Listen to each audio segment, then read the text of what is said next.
over Gagne and Herrin. Then we have SDK, Bobby Fong, and Richie Escalante starting there on row number 2. Hayden Gillum, Ashton Yates, JD Beach, all Hondas, Benjamin Smith, Max Flinders, and Nolan Lampkin. Nolan finding his way around on that Honda as well. Cornbow, Waters, Max Stouffer, welcome to America. Good to see him come over from Australia. Lewis Campbell and Bobby Davis just outside there in row 6. Then we got Arango, Zach Schumacher, AJ Blackman, Giannato. Lights off and we're away, and Herrin got another good launch. Yeah, but Beaubier did as well. I think, he wheelies though. See that wheelie? Mm-hmm. I don't know. Nope. Okay, Cameron got up there, and look, Bobby Fong comes from the second row. Knifes around. Down. Yeah, there we go, Greg. That's what happens if that's Max Flinders, who just cannot have any luck right now, Max. I had a good talk with him today, and he's going to get that. What kind of speed Fong has, and Josh Herrin back there in third spot on that Ducati.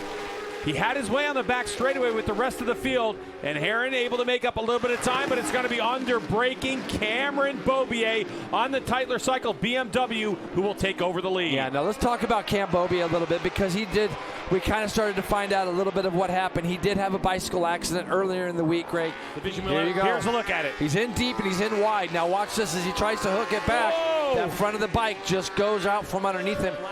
And Fong able to go faster already with his setup. But now for Josh Herrin, the number 1, he's coming under fire from Jake Gagne, the 32, who had one of the slowest crashes that we have seen this season. Just that little tip over yesterday. So a good bounce back from Jake Gagne. And we'll see if Herrin's able to hold him off, because we still have 7.5 laps to go in Superbike Race what number 2. What a view this is. You can see Gagne had a notion to go through on a Herrin. And how about Sean Dillon Kelly? That's just him off the back of these two as well. So another Vision Wheel M4 X-Star Suzuki bike is trying to take the fight to that podium spot, much like we saw Escalante do yesterday. And you know, in talking to Sean Dillon Kelly today, Jay, we were talking about the race yesterday, and he said, look, I'm able to do this morning just a bunch of 209s, no problem at all. Yesterday, he said it was a struggle to do a high 211, so Ducati racing machine, and obviously the number 32 of Jake Gagne, and an Attack Performance Progressive Yamaha. So it's just up the road. It's in sight for Sean Dillon Kelly. But in addition to talking to him about that, Jay, I asked him at what part of the race does the bike work the best, and SDK told me that new tires with the Suzuki is best, and as the race wears on and his tire performance starts to drop, it's really when he starts to struggle. So we're at that stage of the race now as they continue to work on that motorcycle to find the balance of tire grip on this one. Hopefully Sean Dillon Kelly's going to be able to find something and stay with these riders. Now they're all identical, 210.0s last time by for Herrin, Gagne, and SDK. And I'm going to tell you right now, as close as these three are, Bobby Fong has got it back under a second at the front of the field. Yeah, but don't you feel that the situation that Gagne's teammate Bobby Fong was in yesterday, especially with this long back straightaway with this Ducati, and the way Josh, even as I'm sure as stiff and as hurting as he is right now, it feels like that for Gagne's in the same situation Fong was in, which is trying to figure out where am I going to be able to make it stick. It's the possibility of passing the number 1, but then how are you going to make it? Yeah, you're going to have to get creative, because it's probably not going to happen at the end of that back straightaway unless Josh makes a big mistake getting onto that back straightaway and allows these guys to be able to get really in the draft and duck out at the end of it. But for right now, Gagne looks like he's all over the back of him through this little section. And but see how Herrin runs that kind of tight line into there? He's really getting the bike slowed there now. We saw on the first few laps, Josh just couldn't seem to get the bike slowed the way he felt comfortable doing it. That's where we saw him lose the front as well. All through here now, Jake's going to have to start to go to work and use that experience that brought him so many Superbike championships in the past. Try to figure out a way to get by the number 1. You're watching the battle for third place, the final spot on the podium with the number 1, Josh Herrin, number 32, Jake Gagne, and there's Sean Dillon Kelly on the 40. That's Ducati versus Yamaha versus Suzuki. And Beaubier, if you think about looking at the screen we were talking about. Oh, man! Whoa! That is a huge front end slide. How did he just save that, Greg? I don't even know how he saved it. Now you're going to watch Cameron for the next couple turns. He's going to be a little careful tipping it in. Watch this front tuck. It's gone. Right there, it's gone. Look at his elbow. Look. Whoa! This is what I'm talking about earlier. A faster corner, it's easier to save a slide like that because it will go for longer. The gyro wants to keep spinning. We just got to hope that didn't hurt his wrist at all. And now he's back in the draft of that Yamaha down the back straight. Let's see if he tries to go right back through. It looks like he's going to try to, Greg, and he does. He gets it right back.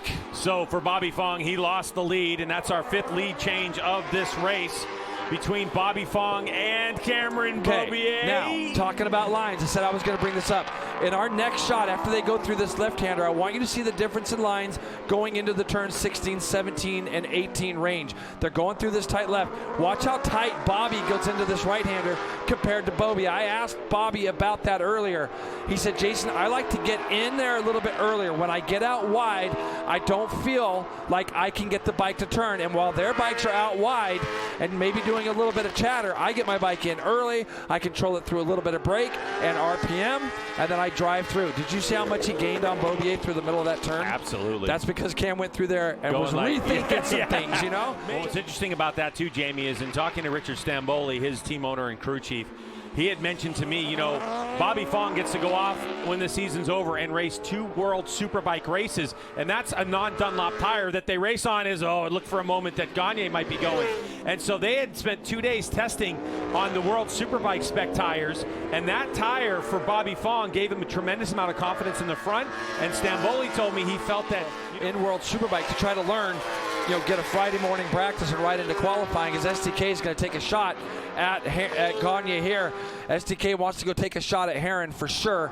So when you start to think about that, Greg, he's going to Estoril and he's going to Jerez, which will be a little bit easier tracks, I think, for him to learn. So I think he'll be able to do just fine over there. Wow, SDK lost a lot on the drive out after making that pass, and Heron able to scoot away from those 2 inline 4-cylinder 1000 machines, the Suzuki, and look who's on the charge. That's Hayden Gillum back there on the number 69 machine. You know that Sean Dillon Kelly is going by his crew right now, holding out that pit board, and wants to bring home a 3rd place for them if he can. So we'll see where he decides to try to make this pass, because Heron, like to your point, pulls away ever so slightly down that front straightaway again.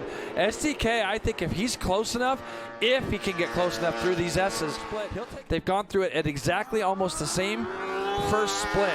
Bobby's not going to be close enough here, Greg, to do anything with Beaubier. I think it's going to be very difficult for him to get this spot from the number 6. I think if you told Bobby he was going to come here and finish 3rd and 2nd at Coda on the Yamaha, I believe even Richard Stamboli and the crew would be like, hey, that's okay. We got a couple of podiums. Let's march on to Jersey, where this guy, we've seen him put it on pole on a stock 1000 bike as Hayden Gillum has gone down.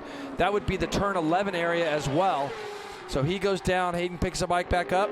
He should still possibly be behind his teammate JD Beach, I believe. That's JD off in the distance. But here you go, Greg. Yeah, here Only we go. A few corners to go. So Cameron Beaubier, a final couple corners to navigate in this championship hunt.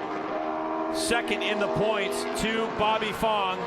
If he can get through these last couple of corners, is going to close this margin to 8 points in this championship with 1 round and 3 to go. What a performance by the Tytler Cycles machine. Cameron Beaubier, little bit wide, but drives up, takes the checkered flag, and will take the win on the back of a new track record here at Circuit of the Americas. And what a performance from Josh Aaron. He dug deep on that final lap. As he comes through the final corner, he gets on the gas, and he will score 16 points in 3rd. And boy, I bet he's happy to see that checkered flag. It was that big save. And here is the 95 of JD Beach on that stock 1000 machine. So JD Beach coming across the line in 6th place. Great result for him, and his teammate Hayden Gillum with a miscue on the last lap will bring it home in 7th. And how about Benjamin Smith on the 78? A top 8 for Benjamin Smith on that Flow for Law Racing Yamaha. So you get a race lap record from Cameron Beaubier. You get one of the craziest saves that we have seen so far this season, and a big race win with massive championship implications. Coming at you at New Jersey, but our coverage from Coda continues after this as Cameron Beaubier celebrates top of the box. So Beaubier by 1 second over Bobby Fong. But then another great performance when he needed to dig deep. Herron was there. He held off the advances of Gagne and Kelly. Bobby Fong now 8 points ahead of Cameron Beaubier. Josh Herron with 22. There's 75 points left, so only these three remain in this championship hunt.